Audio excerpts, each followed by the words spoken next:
Sony's back in the handheld gaming arena with a PlayStation Portal. But it's not what you think. It's not like the good old days with the PSP or the PS Vita. It's an accessory for the PS5. So no, it's not competing with the Nintendo Switch nor the Steam Deck. It might be useless for a ton of use, but why do dads love it? Let's find out more and try to see if this device has a spot for your gaming setup. Now, as I mentioned, this is a mere accessory for the PS5. It can't do anything else other than playing games from your PS5. But the thing is, it does have some use. Let's say you live in an apartment with roommates. Or maybe you have a family of your own and the living room TV is just not always available for you. Instead of relocating your PS5 and hooking it up to another TV, you can just use the Portal instead. That's the exact reason why mostly dads would love this. But how does it work? Well, you just have to enable remote play on your PS5 and it's as simple as booting the Portal up. Connect both devices and that's it. Once you have this properly set up, you can wake your PS5 up from sleep using the Portal, and it works even if you're someplace else, such as at your office, at a friend's house, in the mall maybe, or perhaps when you're out fishing. But we all know the reputation of remote play on mobile or PC. There are just a ton of times when it just doesn't work well. But for the PS Portal, I don't know what Sony did, but the experience on the Portal is pretty stable. But of course, there is lag. It's not too noticeable if you're just playing single-player games such as Cyberpunk 2077 or even Elden Ring. But it's a different story when it comes to playing competitive or rhythm games, as you would immediately notice the lag.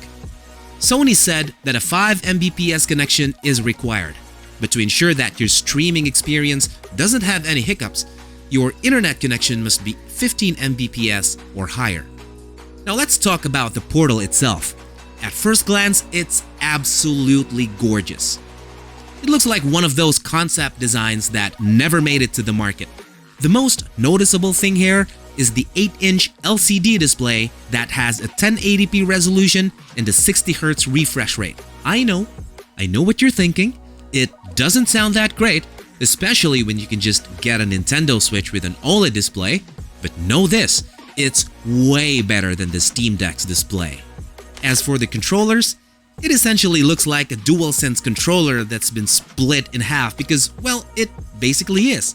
But what really changed here? Of course, the touchpad is now replaced by the screen. The thumbsticks are also a bit smaller, which apparently feels a bit more ergonomic for a lot of people. And of course, it also has the light strips. But otherwise, the face buttons, the D-pad, the shoulder buttons, and the trigger still feel the same.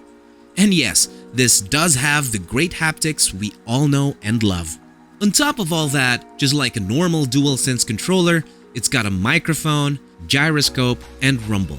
But unfortunately, it doesn't have Bluetooth support for your headphones. This means you'd have to stick around with wired headphones or Sony's Pulse earbuds or headphones if you want a wireless experience. Now, about the battery life. Sony targeted a battery life that's as long as that of the DualSense controllers, which is about 7 to 9 hours. But some users even got 8-10 hours. So I'm sure you'll have a long session before you even need to recharge. Now, the $1 million question, or rather the $200 question. Is the Portal worth the $200 price tag? My answer to that is yes. The Portal just isn't for everyone, but I think it's for those who truly want a reliable remote play experience. I think that the Portal's price is just right, because trust me, it's hard to set up or find a remote play experience that's as seamless as this. So, if you're interested in the PS Portal, just scan this QR code or check the links in the description below to check it out. Just a reminder though, stocks go by quickly as of now. But that's it for this video. Do you think the Portal is for you? Comment down below, and as always, please consider subscribing to my channel, and I'll see you in the next video.